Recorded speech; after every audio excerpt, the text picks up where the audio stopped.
안녕하십니까 은주구 여러분, 뭉쳐야 읽는다. 조양무 목사입니다. 반갑습니다. 오늘은 26일째 우리가 성경 읽기를 하고 있습니다. 오늘 함께 보실 말씀은 사무엘상 18장, 로마서 16장, 예레미야 애가 3장, 시편 34편의 말씀입니다. 자, 사무엘상 18장을 보시면요, 골리앗을 이긴 다윗과 사울의 아들 요나단의 우정이 그려져 있습니다. 요나단이 다윗을 어느 정도로 사랑했냐? 그의 아버지와는 다르게 요나단은 다윗을 자기 생명같이 사랑하였다라고 기록하고 있죠. 자, 그 다음에 다윗이 전쟁에서 승리를 하였죠. 골리앗을 이기고 돌아왔습니다. 그러면서 승전가를 백성들이 외치는데 뭐라고 외치냐면요, 사울이 죽인 자는 천천히요, 다윗이 죽인 자는 만만이라 라고 하는 거예요. 근데 이 노래가 백성들은 신나서 부르는데 사울의 귀에 쏙 들어오고 사울의 마음을 근심케 하며 불쾌하게 만들었습니다. 결국 사울은 악령에 의해서 시기하는 마음을 품게 되고 그 다음부터는 이제 다윗을 이렇게 노려보게 되는 것이죠. 그래서 사울이 악령이 그전에도 들었는데 그때마다 다윗이 가서 수금을 타서 그 악령을 쫓아냈거든요. 근데 이번에도 다윗이 가서 악령이 든 사울을 위로하고 그 악령을 쫓아내고자 수금을 타는데 사울의 마음이 완전히 이제는 삐뚤어져 갖고 어떻게 합니까? 손에 있던 창을 다윗을 향해서 던지는 것이에요. 다윗이 몇 번이고 조심해서 그 창을 피해서 목숨을 건질 수 있었습니다. 이러한 행동은요, 하나님의 영이 다윗에게로 넘어갔다라는 것을 직감적으로 사울이 캐치해버린 것이에요. 그래서 사울은요, 점점 자신의 왕권이 이제 언제든지 다윗에게 뺏기는 것은 너무나도 자연스러운 일이다. 그렇기 때문에 저 다윗을 내가 살려둬선 안 되겠다라는 마음이 강하게 있는 것이죠. 그러면서 점점 두려워하기 시작합니다. 누구를요? 다윗을요. 사울이 다윗을 두려워하고 그로 하여금 자신의 곁에 두던가 아니면은 함정에 빠뜨리기 위해서 이제 어떠한 내기를 했는데 그 내기를 다윗이 너가 이 내기를 해내면은, 그러니까 내기라고 하긴 좀 그런데 함정을 파는 거죠. 그랬는데 다윗이 결국에는 그 함정에 그냥 걸려 넘어진 것이 아니라 그 함정을 돌파를 해버리고 결국 다윗이 사울의 사위가 되는 내용까지 연결이 됩니다. 자, 다음 로마서 16장을 보시면요, 16장은 로마에게 보내는 바울의 편지의 마지막 장면입니다. 마지막이기 때문에 이제 바울은 교회와 그 개개인들을 향해서 문안 인사의 말을 남기게 됐죠.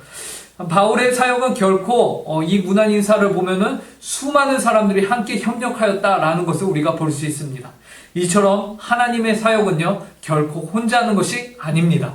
하나님은 주님의 사역을 감당하는 데 있어서 수많은 사람들을 붙여주시고 함께 협력해서 하나님의 나라의 일을 이루어 가기를 간절히 바라고 계십니다.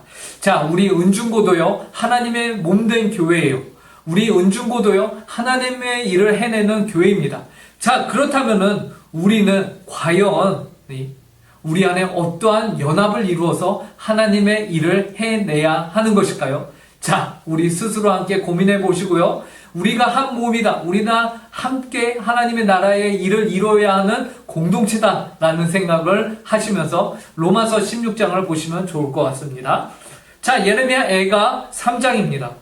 하나님의 진노의 대상인 유다 백성을 예레미야는요, 자신의 아픔과 동일시 여깁니다. 이게 아이러니예요. 왜냐하면요, 유다 백성은 예레미야를 핍박했습니다. 유다 백성은 예레미야를 향해서 거짓 선지자라고 했습니다. 그런데 실체는 예레미야가 진짜였어요. 그래서 예레미야는 어떻게 보면은 유다 백성들 안에서 미운 오리 새끼와 같은 역할을 담당했던 것이죠.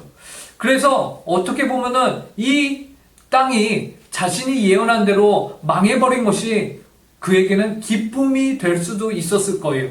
그죠? 자신을 괴롭혔던 자신의 민족들이며 그들이 정말로 자신이 외쳤던 사람들이 모두 거짓말이라고 할 때 그 억울함도 해소됐을 것이고, 이것 봐라 내가 뭐라고 했냐라면서 스스로 자존심을 세울 수도 있었을 것이에요.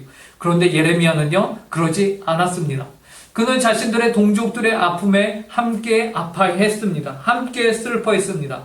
여러분, 여기에서 우리는 무엇을 발견하냐면요, 참 선지자는 어떠한 자인가 라는 것을 발견합니다.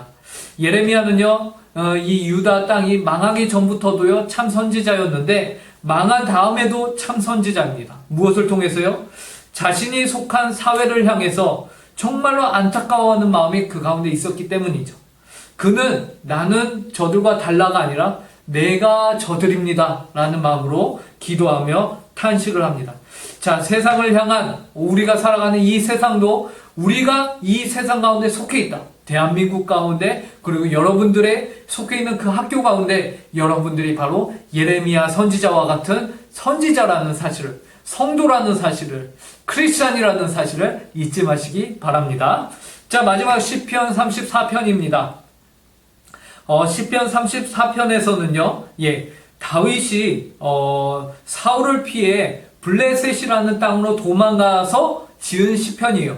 그런데 왜 도망을 갔느냐? 사울이 무서우니까 도망을 갔겠죠. 그래서 이 내용은요, 사무엘상 21장과 22장 초반의 내용을 배경으로 하고 있어요. 그 배경을 보면요, 다윗을 죽이려는 사울, 그 사울이 무서워서 아예 사울이 쫓아오지도 못할 블레셋 땅으로 도망을 갑니다, 다윗이. 근데 그 땅에서요, 아비멜렉이라는 왕이, 다윗? 그 싸움 잘하는 자가 우리 땅으로 왔다고? 한번 데려와봐 했는데, 나머지 그 부하들이 다윗이면 우리 민족들 얼마나 많이 괴롭히고 죽였느냐, 우리가 당장 죽여버리자 라고 한 거예요.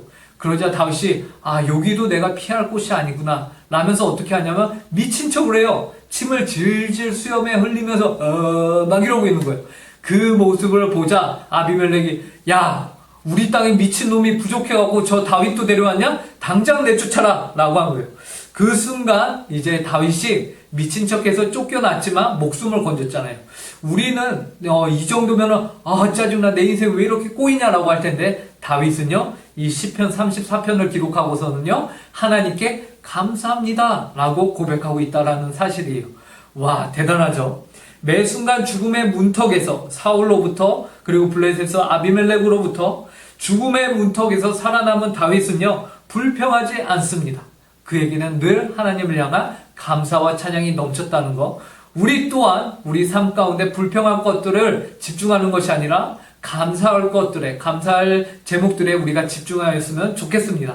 자, 그럼 오늘 하루도 말씀으로 주님과 동행하는 우리 모든 친구들 되길 간절히 바라며 뭉쳐야 이긴다.